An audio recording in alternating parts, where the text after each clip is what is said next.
Κύριος Ακριτίδης είναι στην άλλη άκρη της γραμμής. Υπάρχει τέτοια περίπτωση να μου το είπατε έτσι, νομίζω. Κύριε Ακριτίδη, τι κάνετε? Χαίρετε, καλή σας μέρα, κυρία Κανατάκη, τι κάνετε? Ωραιότατα, ανυπομονώ να μάθω για νέα προγράμματα. Εκπαίδευσης. Έμαθα μάλιστα, να σας πω και την αλήθεια, τώρα που συνταξίδαβα με ένα νεαρό κορίτσι το οποίο διαχειρίζεται προγράμματα σε ένα γραφείο, δεν θυμάμαι τίποτα άλλο, μόνο αυτό συγκράτησα, ότι υπάρχουν και Εράσμους 2-3 ημερών. Δεν χρειάζεται να είναι πια. Με συγχωρείτε, έχω και μια καταρροή καταπληκτική από τη σκόνη λόγω των αλλεργιών μου. Υπάρχουν και τέτοια προγράμματα τα οποία δεν είναι μόνο, ας πούμε, εξάμηνης φοιτησης ή εξάμηνου ταξιδιού και μπορεί Σαφέστατα και υπάρχουν τέτοια προγράμματα. Στείλτε με σε κανένα τέτοιο να γλιτώσω από εδώ για 6 μέρες, γιατί για παραπάνω. Εάν θυμάστε καλά, πριν από περίπου 2 χρόνια που ξαναμιλήσαμε πάλι για τα προγράμματα Εράσμους, μου είχατε ζητήσει να σας συμπεριλάβω σε κάποια από τις δραστηριότητες. Δεν το δα! Θυμήστε μου αν με συμπεριλάβατε και δεν μου διαφεύγει από τη μνήμη μου. Δεν νομίζω. Όχι, δεν σας συμπεριλάβαμε, αλλά στο επόμενο πολύ ευχαρίστως. Νερό και αλάτι, δεν υπάρχει πρόβλημα. Πολύ ευχαρίστως. Εδώ είμαστε εμείς, δεν φεύγουμε. Ώστε λοιπόν, τι καινούριο έχετε αυτό το διάστημα? Λοιπόν, κοιτάξτε να δείτε. Εδώ ήρθαμε για να συζητήσουμε σήμερα σχετικά με τα προγράμματα νεολαίας τα οποία υλοποιούμε εμείς μέσα στα πλαίσια της διαπίστευσης την οποία έχουμε από την Ευρωπαϊκή Ένωση και από το Ίδρυμα Νεολαίας και Διαβίου Μάθησης που είναι η Εθνική Μονάδα Συντονισμού του προγράμματος Erasmus+ στην Ελλάδα. Ανακόψατε την φρενήρη πορεία μου προς το Erasmus με πολύ τρόπο. Με το γάντι μου, μια και είπατε νεολαία, οπότε εντάξει, τώρα μπήκαμε όλοι στη θέση μας.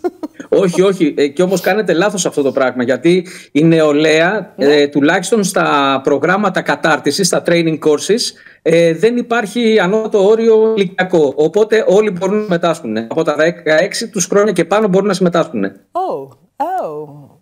Οπότε η ελπίδα δεν χάνεται, να το ξέρετε. Καλέ, ποτέ δεν το συζητάμε. Δεν το συζητάμε καθόλου. Ώστε έτσι έχετε καινούργια προγράμματα. Ναι, ήδη να πούμε για αυτά τα οποία υλοποιήσαμε κατά το Σεπτέμβριο-Οκτώβριο. Είχαμε ένα training course το οποίο ήταν στις 7 με 18 Σεπτεμβρίου και μια νεανική ανταλλαγή 21 Σεπτεμβρίου με 2 Οκτωβρίου. Και τα δύο τα υλοποιήσαμε στις Ράχες Φθιώτιδος, σε ένα πολύ ωραίο χώρο, σε ένα clubbing. Για να μην πούμε και το όνομα, γιατί ξέρω ότι δεν πρέπει να διαφημίζουμε. Εκεί μαζευτήκανε 108 άτομα από 9 χώρες. Ελλάδα, Ρουμανία, Βουλγαρία, Ιταλία, Λιθουανία, Βόρεια Μακεδονία, Τουρκία, Κροατία και Τσεχία. Ναι. Και μιλήσαμε εκεί για τη ραγδαία κλιματική αλλαγή. Μάλιστα έτυχε να είμαστε και μάρτυρες της κλιματικής αλλαγής, γιατί εκείνη την περίοδο ακριβώς ήταν η κακοκαιρία Ντάνιελ, η οποία χτύπησε ιδιαίτερα τις Ράχες, και μάλιστα το είδανε και στην πράξη τα παιδιά ότι πράγματι υπάρχει αυτή η ραγδαία κλιματική αλλαγή, και το πόσο εύκολα, πόσο γρήγορα με όλη αυτή την καταστροφή που έχουμε προκαλέσει στην ατμόσφαιρα αλλάζει το σκηνικό, αλλάζει το κλίμα, αλλάζει ο καιρός και μπορεί να φέρει τέτοιου είδους καταστροφές, μεγάλες καταστροφές. Ευτυχώς εμείς είχαμε ήδη σχέδιο δράσης σε περίπτωση κρίσης, το οποίο το εφαρμόσαμε 100% και δεν είχαμε κανένα απολύτως πρόβλημα. Να πούμε επίσης ότι στο training course το οποίο έγινε 7 με 18 Σεπτεμβρίου είχαμε καλεσμένους youth workers, δηλαδή άτομα τα οποία εργάζονται και απασχολούνται στον τομέα της νεολαίας. Τους φέραμε για να τους μιλήσουμε σχετικά με την ραγδαία κλιματική αλλαγή, για τα κλιματικά φαινόμενα τα οποία επιβαρύνουν αυτή τη στιγμή τη γη μας, και επίσης να τους ευαισθητοποιήσουμε σχετικά με το θέμα αυτό, και τους προετοιμάσαμε επίσης για εκδηλώσεις και events τα οποία θα πρέπει να επιστρέφοντας πίσω στη χώρα τους, να τα υλοποιήσουν με τους νέους της χώρας τους. Ήδη βρισκόμαστε σε αυτή τη φάση του προγράμματος. Ήδη έχουν ξεκινήσει και έχουμε ήδη τα πρώτα αποτελέσματα, τα οποία είναι πολύ ενθαρρυντικά. Να μιλήσουμε για την νεανική ανταλλαγή, η οποία έγινε 21 Σεπτεμβρίου με 2 Οκτωβρίου, όπου φέραμε νέους από 16 μέχρι και 30 ετών. Εδώ υπάρχει το ηλικιακό όριο.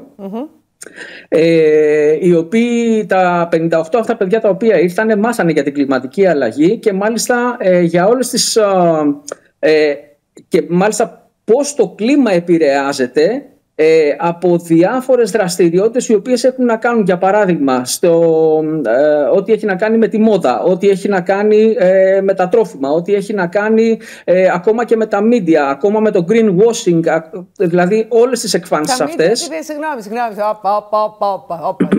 Τι κάνουν επιβαρυντικό για το περιβάλλον τα media?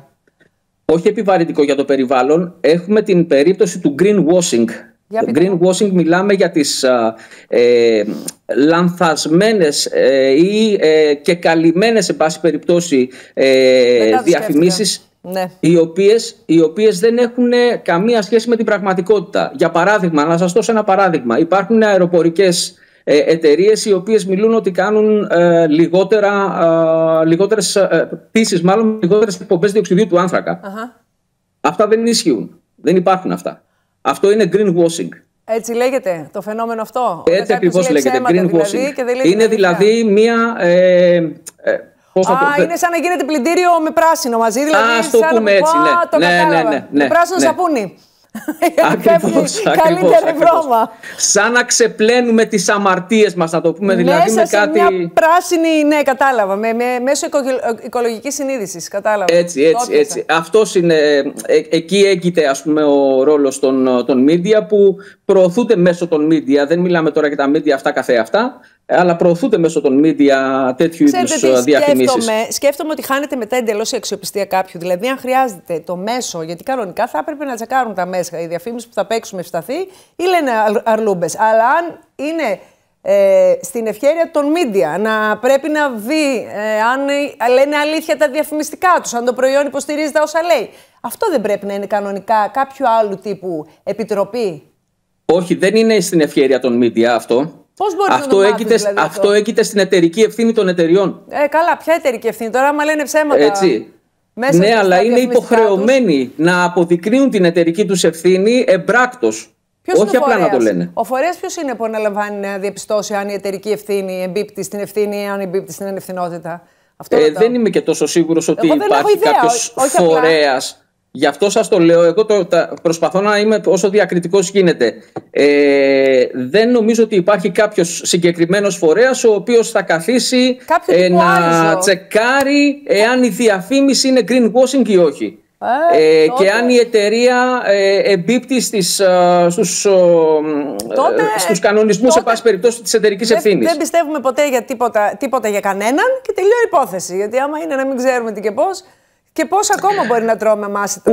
Ούτε και αυτό. Και αυτό είναι ακούγεται λίγο αφοριστικό. Είναι πολύ αφοριστική το τελευταίο καιρό. Νομίζω ότι ο καταναλωτής πλέον είναι αρκετά έμπειρος και αρκετά οξυδερκής για να μπορεί να καταλαβαίνει ποιος τον κοροϊδεύει και ποιος όχι. Έχετε απόλυτο δίκιο. Επαφείται σε εμάς και στις προσλαμβάνουσές μας και στο πόσο ξέρουμε ή θέλουμε να μάθουμε τι ακριβώς είναι. Βεβαίως. Έχετε απόλυτο δίκιο.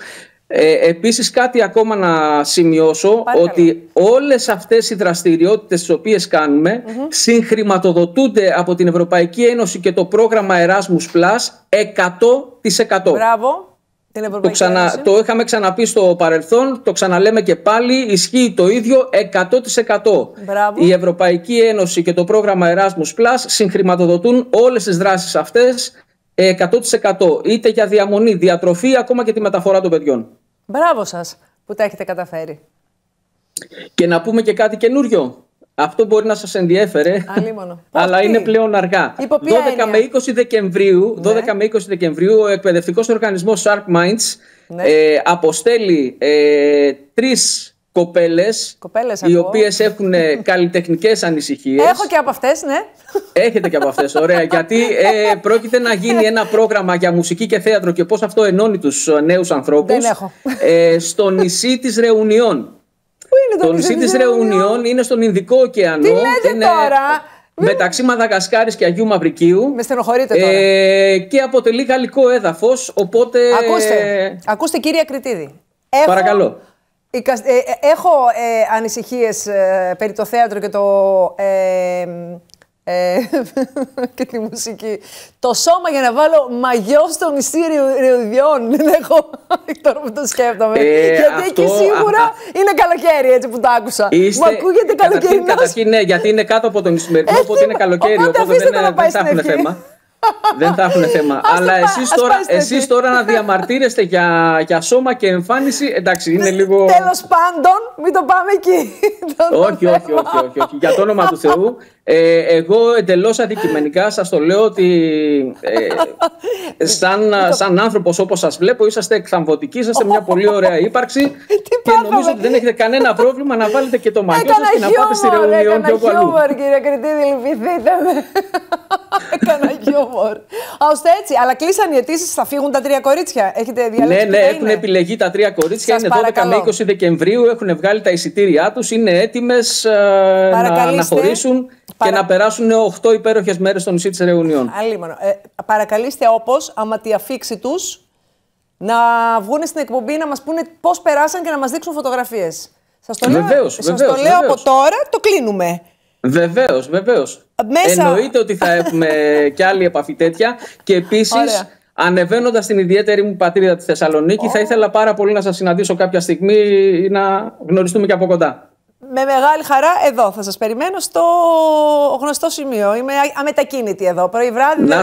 Να είστε καλά. Σας ευχαριστούμε πάρα πολύ. Να είστε καλά. Γεια σας.